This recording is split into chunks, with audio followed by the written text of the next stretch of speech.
હાલો છઠ્ઠી આકૃતિ શરૂ કરીએ. પરીક્ષામાં કોઈ પૂછાતી નથી. પી બનાવવા માટે પહેલા 4 લીટી છોડી દેવાની અને અરીસાને છે ને બને એવું હોય તો આ ભાગ છે ને પરિકરનો થોડોક લાલ હાસ્યની બહાર લઈ જાઓ અને વચ્ચે વચ્ચે ને અરીસાને બનાવો. વચ્ચે વચ્ચે આ રીતે 4 લીટી ઉપર 4 લીટી નીચે. રેડી છે? હવે વચ્ચેથી મુખ્ય અક્ષ પસાર કરી દો. થોડો કટપટો લાગે છે બહાર છે, કંઈ વાંધો નહીં. આમ 4 લીટી ઉપર વયા જાઓ. 4 લીટી બારાથી જરાક હાથનો ધક્કો લાગી ગયો એટલે અરીસો નીચેથી છે વળી ગયો એવું લાગે છે, કંઈ વાંધો નહીં. હાલો હવે સેન્ટીમીટરનો માપ લઈ લો ભાઈ. ત્યાં મારું 6 સેન્ટીમીટર થાય છે. તો અહીંયા 3F અને અહીંયા C. અહીંયા દોર નાખો C અને અહીંયા દોર નાખો F. હવે વસ્તુને ક્યાં રાખવાની છે તો કે F અને C ની વચ્ચે. તો હું બહુ છેટી નહીં, એટલી નજીક, થોડીક નજીક રાખું છું હવે આકૃતિને. હવે આ વસ્તુ છે, વસ્તુનું નામ છે AB. હાલો શું કરવાનું, આમાં કિરણો ભેગા નહીં થાય એટલે જરાક ધ્યાન રાખજો કે આમાં છે ને આ જે કિરણ છે એને આપણે સીધું મોકલીએ છીએ અને આને આપણે Fમાંથી કાઢવાનું છે. F પાછળ છે, જરાક જોઈજો. આ F છે, નથી ધીમે તેમ લીટો ખેંચી લેવાનો.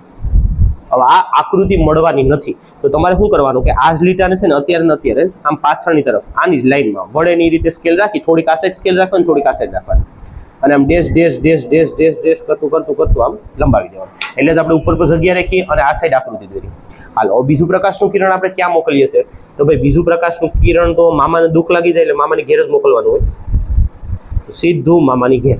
હવે જોવાનું છે હવે મારે આકૃતિ ક્યાં બનાવી. તો આ સ્કેલ લેવાની, આ સ્કેલને આમ P ઉપર રાખી દેવાની.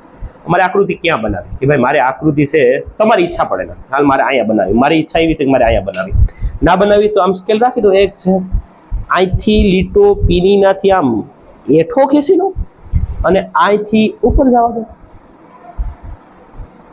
જ્યાં બે અડે જો અહીંથી ઘાટો, અહીંથી ડોટે. જ્યાં બંને કિરણો અડ્યા છે ના તમારે પ્રતિબિંબ બનાવી નાખવાનું. A dash B dash. આભાસી ચિત્ર, છઠ્ઠી આકૃતિ હંમેશા આભાસી ચિત્ર આપે એટલે આમાં કરવાનું શું, પેલા P ઉપર આવો અને આ સ્કેલને આમ એડજસ્ટ કરો. ક્યાં મારે બનાવી, તમારે સેટી બનાવી તો જરાક આમ લાવો.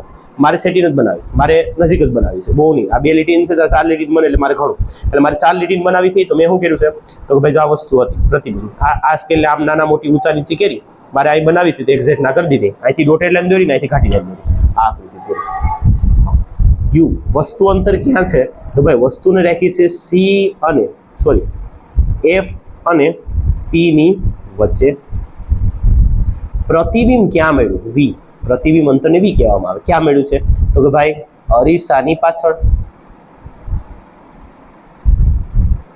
હાલો એટલું થઈ ગયું. હવે વધારામાં પ્રકાર કેવો છે અરીસાનો તો કે ભાઈ અરીસાનો પ્રકાર જે હોય, અરીસા તો અંતર્ગોળ છે. અરીસામાં ચિત્રનો પ્રકાર કેવો છે તો કે વસ્તુ પદ્ધતિ, પ્રતિબિંબ પદ્ધતિ. તો લખવાનું આભાસી અને ચતુર. હવે પરિમાણ તો કે વસ્તુ 2 લીટી છે, ચિત્ર કોઈના કરતા ડબલ છે, મોટું છે એટલે લખવાનું વસ્તુ કરતા મોટું. આ હંમેશા યાદ રાખજો કે જે એક જ એવો અરીસો છે કે જે આભાસી ચિત્ર આપે અને વસ્તુ કરતાં મોટું આપે અને એ છે ફક્ત અંતર્ગોળ અરીસો. હવે થોડુંક એડજસ્ટ કરી દો, ફોટો લઈ લો.